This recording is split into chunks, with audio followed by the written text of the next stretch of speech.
ফরিদপুর জেলার এক তরুণীর সঙ্গে মুঠোফোনে পরিচয় হয় রাজুর। এরপর কথা বলতে বলতে উভয়ের মধ্যে প্রেমের সম্পর্ক গড়ে ওঠে। বিয়ের আশ্বাস দিয়ে গত ২৪শে মার্চ তাকে রাজশাহীর বাগমারা উপজেলার তাহেরপুরে নিয়ে আসেন রাজু। এরপর হরিফলা গ্রামের একটি ভাড়া বাসায় তারা দুজনে ওঠেন। বাড়িটি নির্জন এলাকায় হওয়ায় তরুণীকে ভয় দেখিয়ে মারধর ও ধর্ষণ করেন রাজু। ১ মাস ধরে তার উপর চলে পাশবিক নির্যাতন।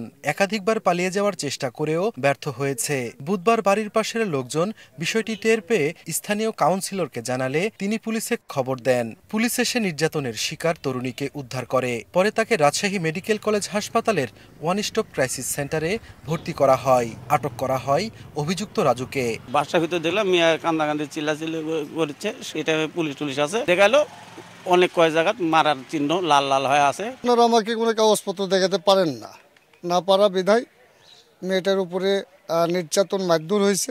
গেট খুলে দিছে, ওই মেয়ে আইসা ওই পুলিশের পাশে ধরছে, ধরে করছে স্যার আমাকে বাঁচান।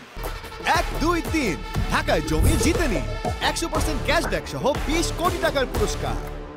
এদিকে ঘটনার রাতেই তরুণী বাদী হয়ে বাগমারা থানায় ধর্ষণ ও নির্যাতনের অভিযোগে একটি মামলা দায়ের করেছে। পুলিশ বলছে তদন্ত করে নেওয়া হবে ব্যবস্থা।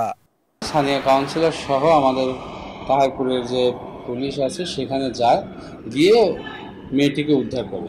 মেয়েটির কাছ থেকে বিস্তারিত শুনে আমরা তাৎক্ষণিকভাবে অভিযান ছেড়ে ছেলেটিকেও আমরা আটক করি। বৃহস্পতিবার দুপুরে অভিযুক্ত রাজুকে আদালতের মাধ্যমে জেল হাজতে পাঠানো হয়েছে। বাগমারার তাহেরপুর পৌরসভার হরিফলা গ্রামের আব্দুর রাজাকের ছেলে সে। সাইফুর রহমান রকি, সময় সংবাদ, রাজশাহী।